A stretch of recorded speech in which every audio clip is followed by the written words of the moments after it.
Sebelum melanjutkan, jangan lupa subscribe dulu, terima kasih. Bab 72 saatnya pergi. Jiu kecil, hatiku benar-benar kacau. Bagaimana mungkin kamu tidak menghiburku, dan bahkan menertawakanku? Dia menatapnya dengan penuh kesedihan tetapi setelah dia mendengar tawanya, suasana hatinya sedikit membaik. Tidak, hanya saja aku belum pernah melihat sisi dirimu yang ini. Menurutku ini sangat baru, haha. Dia benar-benar tidak berbohong, meskipun dia tampan, akan tetapi dengan perawakannya yang menjulang tinggi yang dapat disamakan dengan punggung beruang atau pinggang harimau, fisik yang kuat namun dia menunjukkan ekspresi malu sekaligus sedih, sungguh kontras dan dia tidak dapat menahan tawa. Tapi bagaimana dengan orang tuamu? Karena ayahmu yang menentukan pertunanganmu, bukankah dia akan menentang pernikahan mereka? Dia bertanya dengan rasa ingin tahu, bukankah belum lama ini dia menyelamatkannya? Apakah mereka benar-benar mengira bahwa dia sudah mati? Mendengar ini, rasa malu Guan Xilin segera sirna saat dia berkata dengan sedih, aku belum pernah melihat ibuku sebelumnya. Saat aku berusia 6 tahun, ayahku menemukan berita tentang ibuku dan dia pergi mencarinya. Namun, dia tidak pernah kembali sejak saat itu, dan keluarga kami tidak menerima kabar apapun, dan semua orang di keluarga mengira bahwa dia sudah meninggal.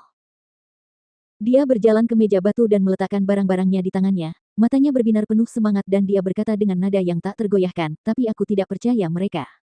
Dalam sejarah keluarga Guan, bakat ayahku adalah yang terbaik. Aku tidak percaya dia sudah meninggal, aku sudah bersumpah sejak muda, bahwa aku akan berusaha keras untuk mengukir nama untuk diriku sendiri. Jadi selama ayah dan ibu masih hidup, mereka akan dapat mengenaliku. Melihat tatapannya yang serius dan penuh tekad, Feng Jiu menatapnya dengan penuh keyakinan dan menganggukkan kepalanya tanda setuju.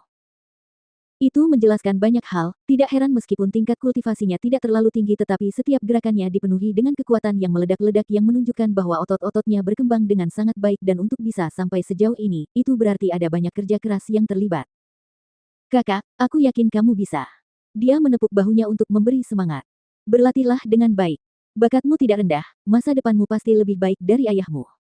Begitu dia mengatakan itu, dia tersenyum licik. Tapi kakak, karena sepupumu akan menikah, bagaimana mungkin kamu tidak kembali untuk memberi selamat padanya? Ini tidak pantas. Hah? Dia menatapnya dengan bingung. Baiklah, biar aku ikut denganmu. Bagaimanapun, mereka tidak bisa tinggal di sini lebih lama lagi, atau kalau keluarga Su menemukan jalan mereka, betapa merepotkannya itu. Terlebih lagi, dia sekarang tidak memiliki kekuatan yang cukup untuk menghadapi mereka, jadi untuk saat ini, dia masih harus bersikap rendah hati dan perlahan menunggu saat yang tepat. Terlebih lagi, dia juga ingin kembali ke kota Kludimun untuk melihatnya. Kenapa kamu tidak pergi membeli kereta kuda dulu? Aku akan keluar sebentar dan akan segera kembali.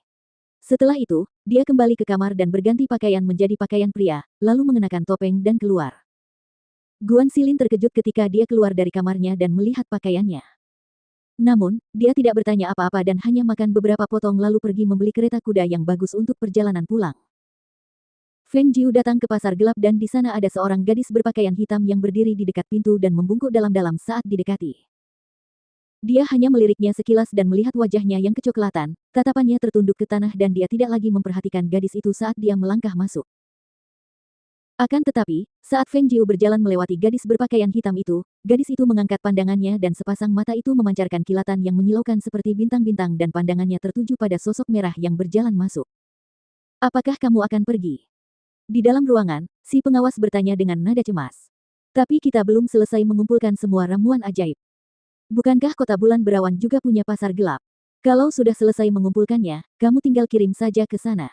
Di tangannya, dia memegang kartu kristal tipis. Di dalamnya, ada hasil penjualan 2 botol obat.